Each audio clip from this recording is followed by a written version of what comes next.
form, and unfortunately we can't control the heat. But it gives me great pleasure today to introduce Colonel Danny Hamilton, who is not only the leader of a Top Gun unit 1 year from Hillfield, but was also the Top Gun 1 year from Hill. And I'll let him talk about that a little bit, whatever he wants to do. Colonel, we just turn the time over to you, and you do it any way you want to do it. Okay.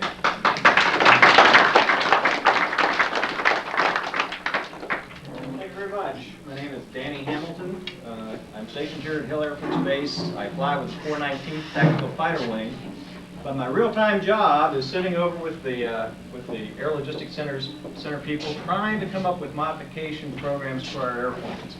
And very specifically, modifications to the F-16 that provide computer upgrades.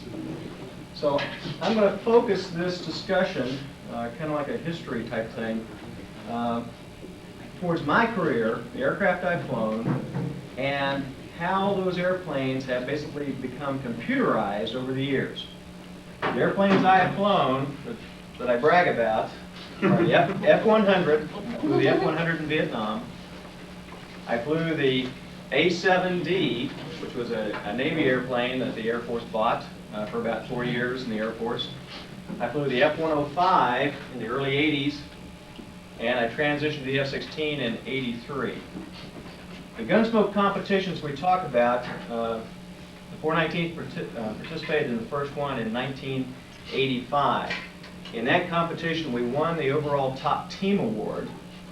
Been in the airplane for 2 years, and we won the overall top team award as a reserve unit, which was pretty good. I was not the leader of the team. I would love to take credit for that. A guy by the name of Waldo King, Tom King, we call him Waldo, led the team in 85 and in 87. But we did win the overall top team award. I placed 8th in that competition out of about 70 or 80 pilots. We went back to the competition in 87 as the returning winners to defend our title. And I was lucky enough in that competition to win the overall Top Gun award. The 419th finished 2nd. And if you've been around this base very long, you know they finished 2nd to the 388th Squadron. So the 388th took 1st place in 87, and we took 2nd as an overall team. I'm going to show you a quick video. This is the Gunsmoke. It'll kind of give you an idea of what Gunsmoke's all about.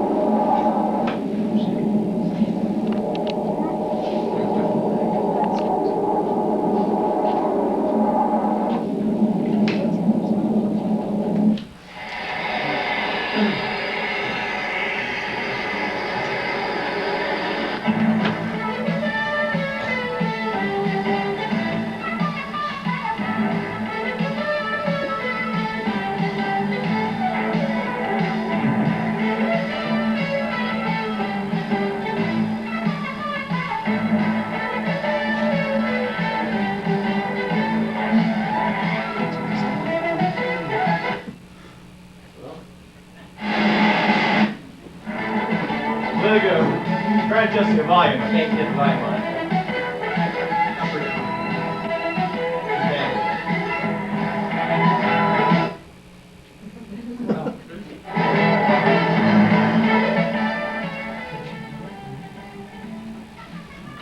High-tech stuff here. Okay. That's good. You want the light on, or? You can leave it off right now.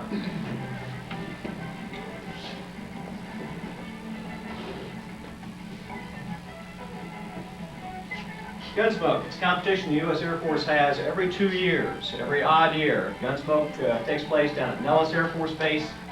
It's a competition between the active duty Air Force, the Air National Guard, and the Air Force Reserve.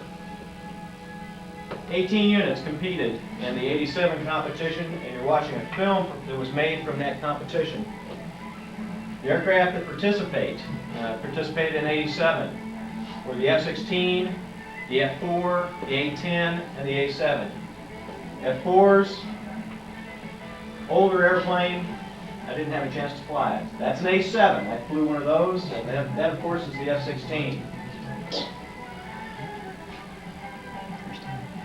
F-4 again.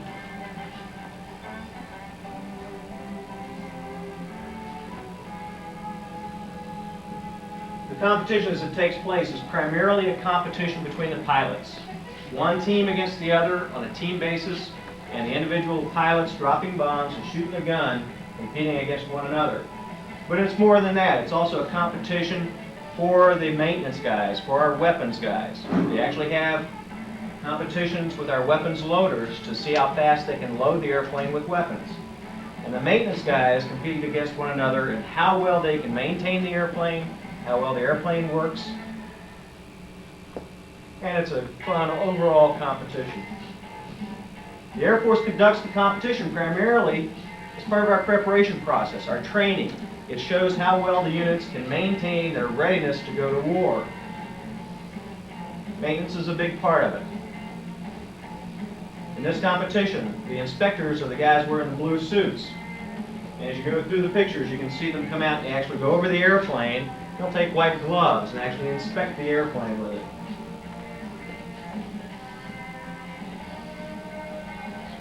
Each team consisted of 5 pilots, 4 primary and 1 spare, and 30 maintenance people.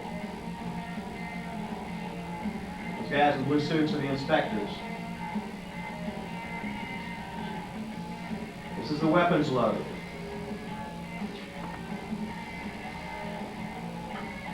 Load bullets.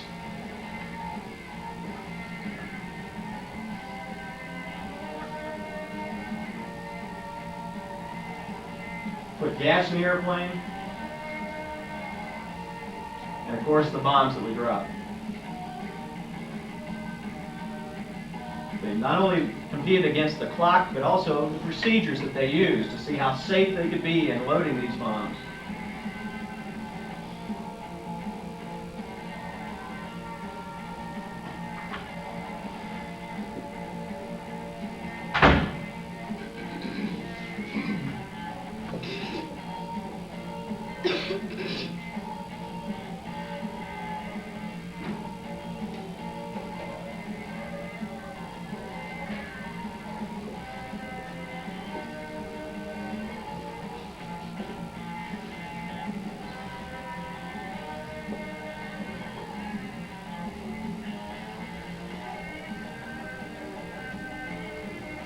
Take the time to show you this because you have to understand the way the Air Force works nowadays. We do everything as a team. So when you see the pilots go out and fly the airplanes, there's no doubt when we take an airplane off the ground, the maintenance team has prepared the airplane. They make sure it's safe to fly. They make sure the bombs are going to come off the airplane when I tell it to. If the maintenance guys didn't do their work, we wouldn't even be able to get airborne.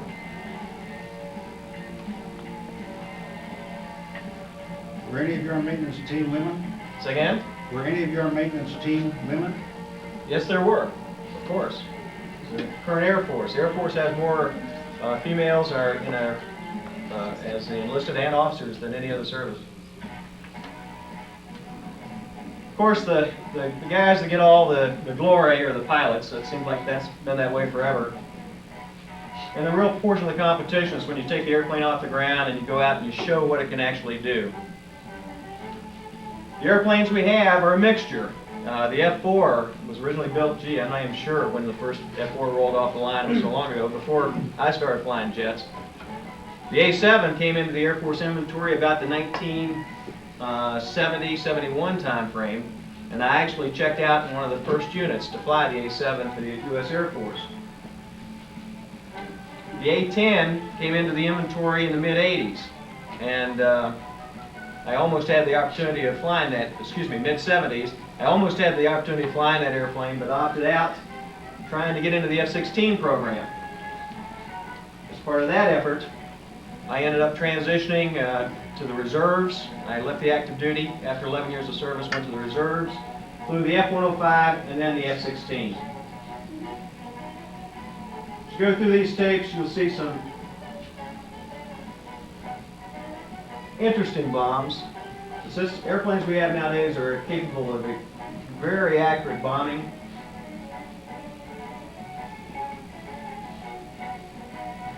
And strafing. Of course, the A-10 is the premier strafe airplane, a 30mm Gatling gun.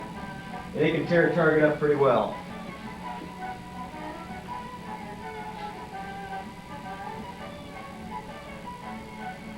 That's a F-16 gun sight.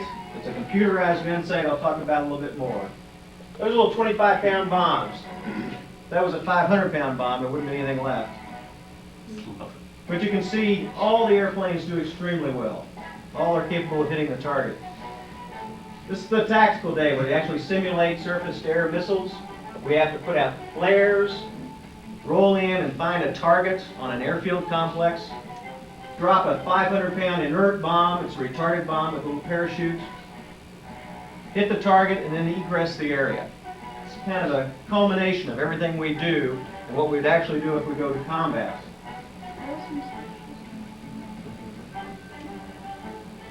This is my last pass on the range. The left bomb actually impacted just behind the cockpit of the airplane. F4s, F-16s,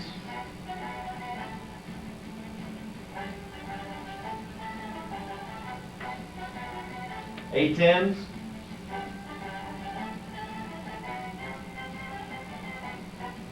and A-7s.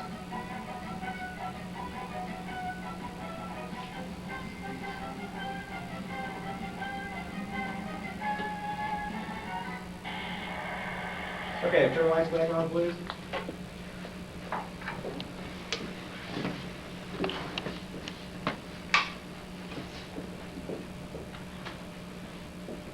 Okay, Gunsmoke.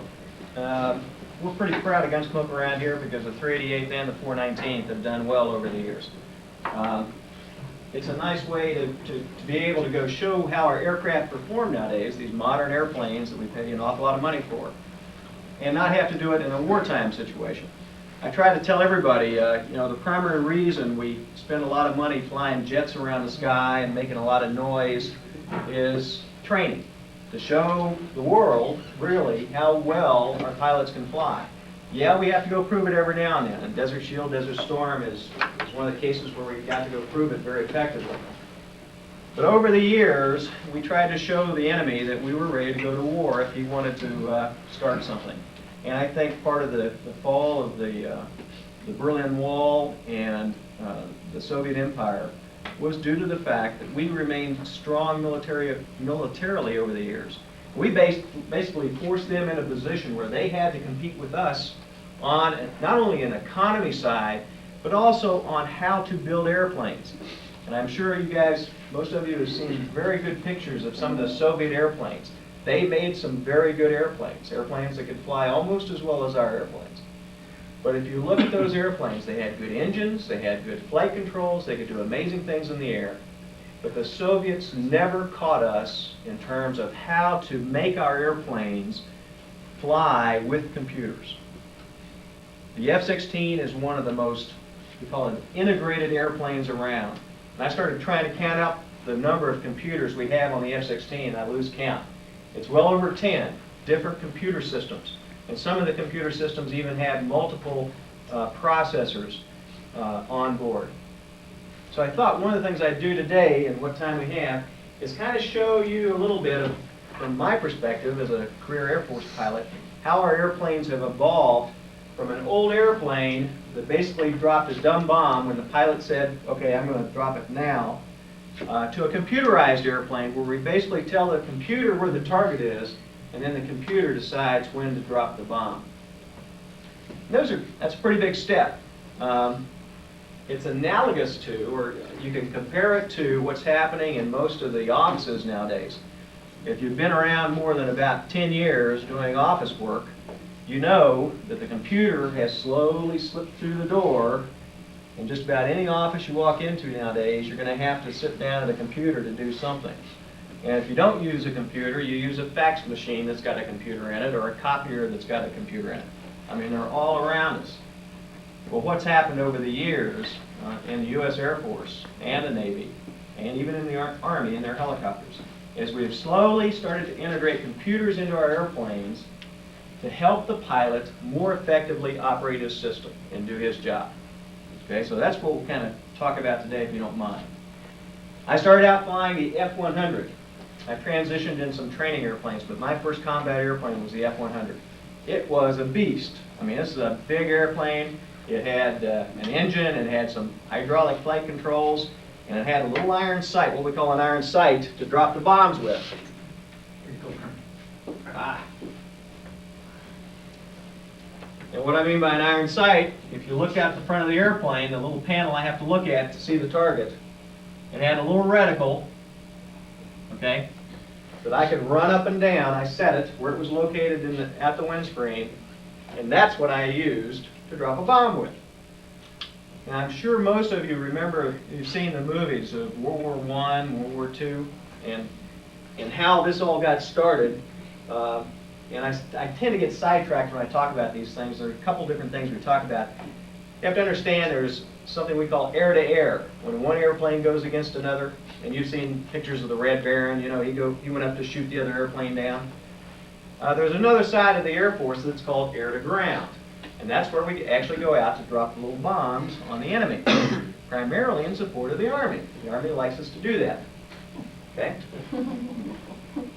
Well, back in World War I, when the airplane first went up and started flying in combat, you know, they were doing the air-to-air stuff, you know, and they go out as gentlemen and they could see who was the best at shooting the other one down.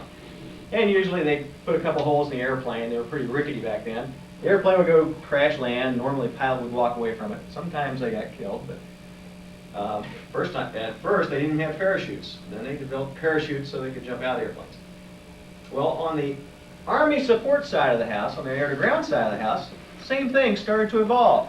First thing that happened with airplanes is they went out in these little rickety airplanes, and they'd noticed that they could see things on the ground that the people on the ground couldn't see. So the very first involvement with the Army really was with reconnaissance, being able to see where the enemy was, and then go back and land and tell them where the enemy was. They didn't have radio contact. But that was a lot quicker than any other source of information the Army had at the time. Well, as they were up there flying around looking down at these guys on the ground, you know, they could see things going on, and suddenly somebody had a bright idea. Well, if I had a little bomb, you know, I could drop that bomb on those guys, you know, and start participating in this effort. So during World War I, there was an evolution of ground support for the Army, where the guys in the airplanes would first go out and literally, first time, take a little bomb, you know, like a hand grenade, drop it out to the side. Okay, and that's how they supported the Army.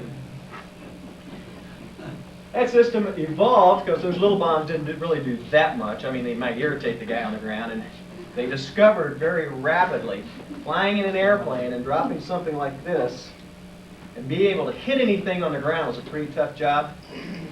How many of you guys have played the old game where you take a Coke bottle or some type of bottle and you take a clothespin and you try to stand up and drop the clothespin and get it in the bottle? How many of you have played that game sometime in your life? I mean, almost everybody's done it. Even kids have done that. Well, imagine trying to do something like that, drop it and get it in the bottle when you're going across the ground like that. Okay? Gets to be pretty tough, doesn't it? So anyway, these guys flying on these airplanes decided they would go look and see if there were better ways of doing it. They wanted to carry bigger bombs also. So the next thing that happened is they started hanging these bombs on the airplane, and then they'd have some mechanism where they could hit a pickle button, the bomb would come off. Okay, that went along for a while. And for the light airplanes, they started developing tactics of how to do this. They found that if they're just flying along like this, okay, and they tried to go like that and drop it, it was still pretty hard to hit anything. But if they actually pointed towards the target and would dive at the target and then pickle it off, they could get pretty good at hitting things. Well, the F-100, that's what this was. It was just a little sight. In the F-100, you'd aim the airplane where the target was, you'd try to line it up as best you could, and when that pipper got to about where the target was, and you had to go into a bunch of books to look up where to put the pipper, you go, okay, that looks about right, and you go, drop the bomb. In fact, that technique was known as TLAR. That looks about right.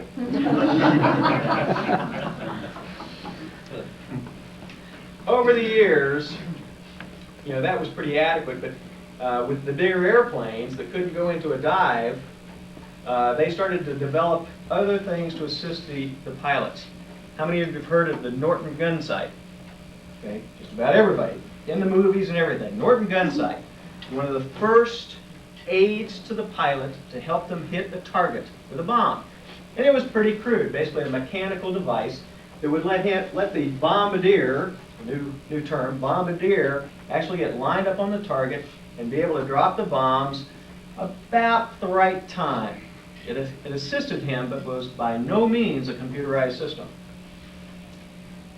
And if you look at the films, yeah, he might hit the target, but he dropped this great big long string of bombs, and maybe some of them would hit the target. Okay, that's how they did it back then. About the time I was flying the F-100 in Vietnam, that was about 1970, the Air Force was also looking at better ways of hitting the target.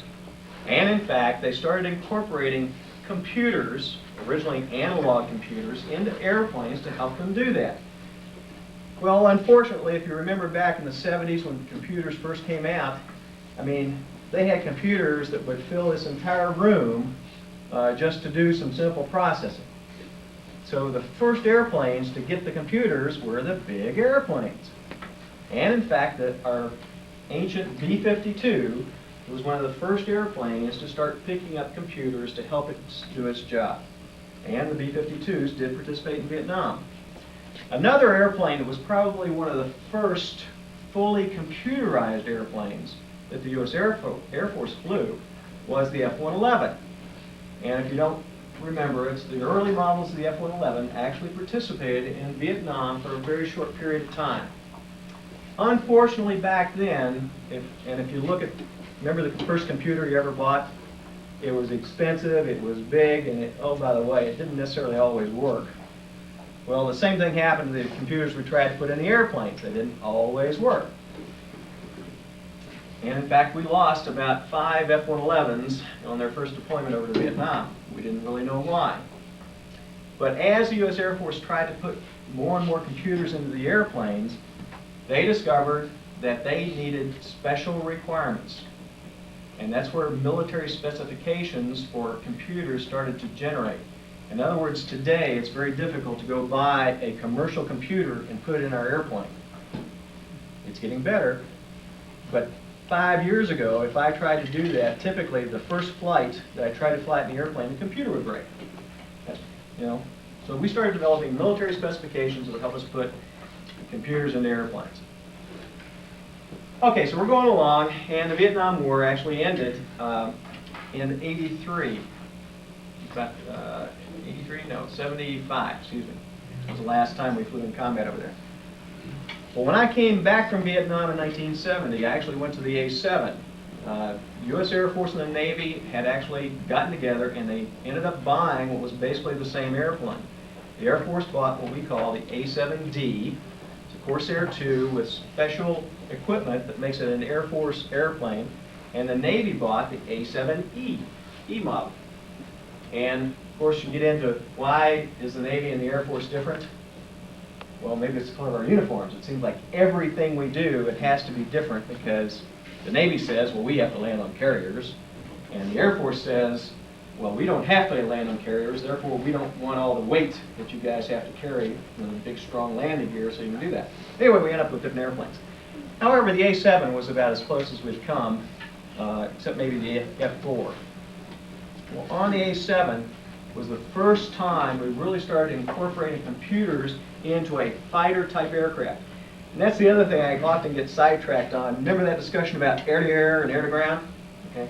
In the Air Force, and a lot more in the Navy, when they say air-to-air, those are fighters. Okay. Fighters do air-to-air. Air-to-ground are bombers. The bombers do air-to-air. And I think you remember a man by the name of McNamara. Okay, way back when. McNamara decided that the Air Force and the Navy were full of crap, and excuse my expression, what we needed to do was come up with a multi-role airplane. So, out of that concept of a multi-role airplane, we came up with a couple airplanes. F-111 was actually supposed to be a multi-role airplane. But if you look at the F-16's history, it was really supposed to be a multi-role airplane. Anyway, I tend to get sidetracked on that. But back to the bombing side. A-7 was a very good airplane at bombing. It had computers on board that represented current technology of the time, and you could actually, in the A-7, have a system very similar. In fact, it's at least as good as the F-16, for going out and dropping bombs and hitting targets. Now, what does that mean?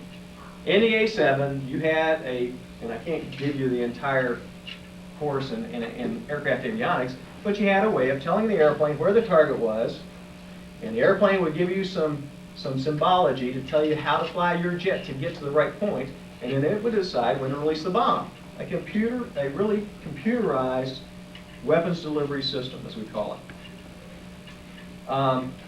I hate to say it, but the A7 in 1970, 71, 72 was better than the F-16 at dropping bombs. I hate to say that.